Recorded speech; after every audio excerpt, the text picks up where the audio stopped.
Hi guys, welcome back to Alistair Davies Golf. Today I'm joined with a special guest, Alex Elliott, Alex Elliott Golf. That's your tag, I think, on YouTube, isn't it? It is indeed. So give him a follow if you don't already.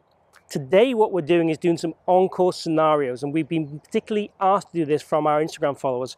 We posted a question yesterday asking people, what kind of videos they want to see us do today, and a lot came back with on-course scenarios or situations.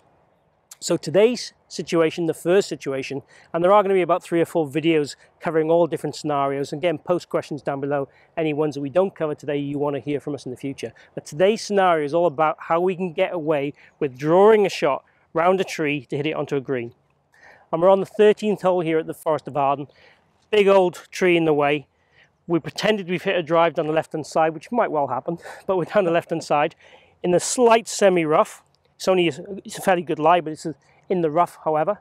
And Alex is going to produce and talk us through now his way of hitting a shot as a player, what he would do to draw the ball around that tree and finish it on the green, ideally next to the flag. Hopefully. So, Alex, if you want to talk us through your steps, and obviously I'll interject and ask you questions. Well, the first thing, just before we get to talk about what impact factors help us hit that draw shot around the tree. Now, it's always good to look at the lie first. Out the fairway, this shot would be a little bit easier because we can actually determine what strike we're going to get on the golf ball, and therefore we can actually probably determine the shot shape a little bit more. Whereas out the rough, any bit of grass between the ball can actually stop us getting that curvature we're after. So, as I said before, we're actually in the semi-rough. Now the lie is good, so today, this is not really going to cause as much of an issue we're going to predict straight away. But if we were in the bit of the more of the thicker rough, then it's definitely something you have to think about before you hit that big draw shot, because like in this situation here, if we didn't get that draw shot and we're in the rough, we'd actually might end up in the bunker and cause ourselves to be short-sided. So it's just, as a course management strategy, just really weigh up your lie before you actually pick the shot. Because we're talking about the high draw over the tree here, whereas if it was in the thick rough, we may actually want to hit a different shot. But let's get into the impact factors that help us hit the high draw around the tree. So the first thing I'm going to do, I'm going to pick my ball to target line. So I know that I'm trying to pick here is, I'm going to choose this see where the tree's coming down. So I'm going to pick sort of the right half of this tree straight in front of us. So then I've got my ball to target line. I know I'm going to draw it, and I have to draw it quite a lot onto this target, aren't we? Because it's quite a bit of movement. You're probably going to bend that, what, 25 yards or so? Yeah, exactly. And we've seen 7-iron and 6-iron here, roughly about 170 yards from the hole. So it's, again, picking your target first. And secondly, how do we hit a draw? Firstly, it's all to do with, one, our relationship of our face to our path. And we need that impact factor where we've got our into-out path, so our bike wheel is slightly to the right of our ball to target line, and our face is pointing left of our path, but right of our target. And that helps us give that draw curvature. And just simply think of this as the bike wheel. So I use this quite a lot in my videos, and now Alistair does as well. If we think of the golf swing as a big wheel here, we'd actually want our bike wheel slightly this way, so slightly to the right.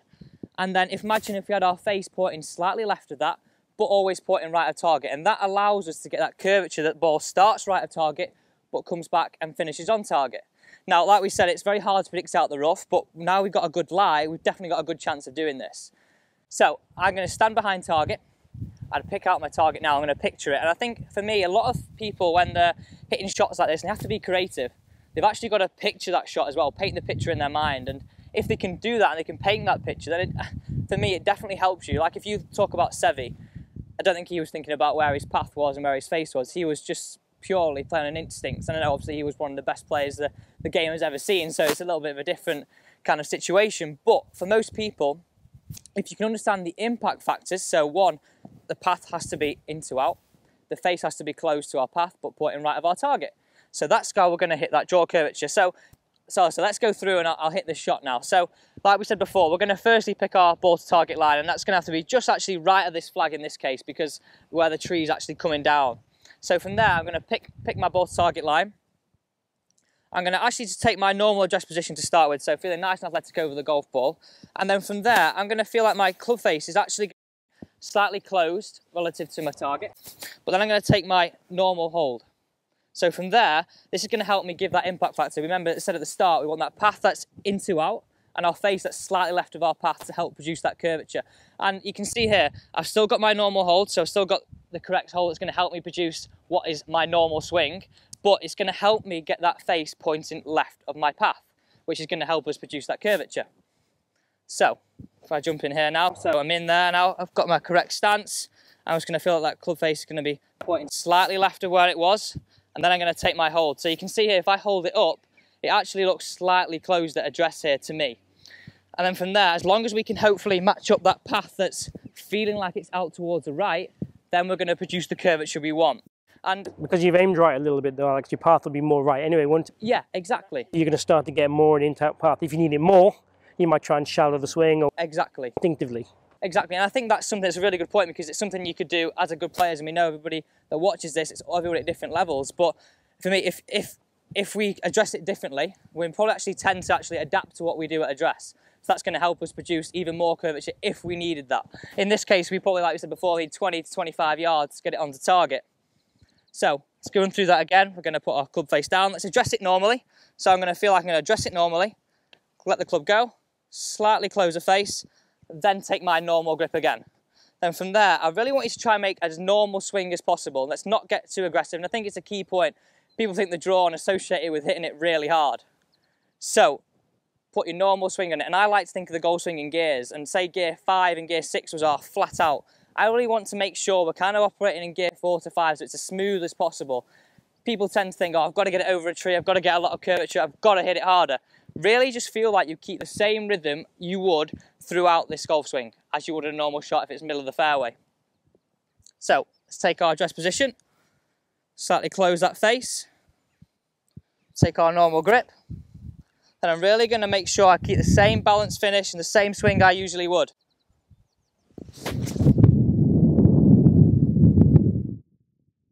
That's got a good chance.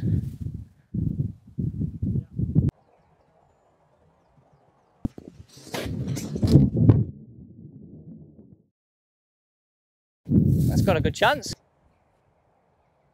Yeah. There's also to note a little bit of left-right wind up there, isn't there? Yeah. But probably it's fair to say that the ball started a little bit left of what you wanted and drew probably about the right amount. Definitely. So possibly the reason why it started a bit left the face could have been more close than we wanted, and that might be your swing bias naturally. I don't know what your swing bias naturally is. But basically what we're looking for is a simple process. We're reading the lie. Definitely. We're having clear intent in the shot. The other thing to know about this shot is obviously if we miss the green right here, although it's slightly short-siding itself with the flag, there's no real trouble. We can't go in water, we can't go in out of bounds. No. So it's kind of a safe shot, but short-siding ourselves, granted, but it's either that or we chip out. Now, obviously if we chip out, we're going to leave ourselves a pitch over the bunker, still short-sided anyway, so it's kind of a free shot. Yeah, I always think of it as kind of smart-aggressive. It's aggressive play, but we're being smart at the same time. We're weighing up the shots and we're thinking, well, if we go in a bunker, then, well, we fancy our chances of getting it out of the bunker and onto the green, at least giving ourselves a chance to fall. And we feel that in this situation here, the risk is worth it. Yeah, a good player would always take a bunker over a tight pitch, wouldn't he? Exactly. Obviously, the average golfer might fear a bunker a little bit more, but that's when we need to watch our bunker videos. But you know, it's a safe option. If we don't draw it quite enough, the ball's still in play. You've got a pitch over the bunker. If you lay up, you've got a pitch over the bunker. So it's kind of a safe shot to hit here. And again, you know, read the wind first. You might need to draw it more than you think if the wind's a bit off the left. Kind of what we found here a little bit, but it still would have been on the green. You know, no problem at all with the shape you had and the shot you hit. So it was a good shot. So there we have it.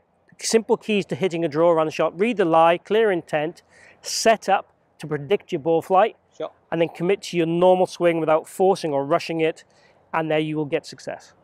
Okay? Perfect. Okay. Guys, any questions you have, please chat down below. Also, any future videos you want to see myself do or Alex do, please put them down below. If you've enjoyed the video, please like it. That really helps my channel grow and really appreciate that. Also, if you haven't subscribed already, please do so. I've got 3 videos per week coming out on a variety of subjects, and I want you on board for my journey. Thanks for watching. Thanks, Alex. Thank you very much for having me. Catch you again here soon.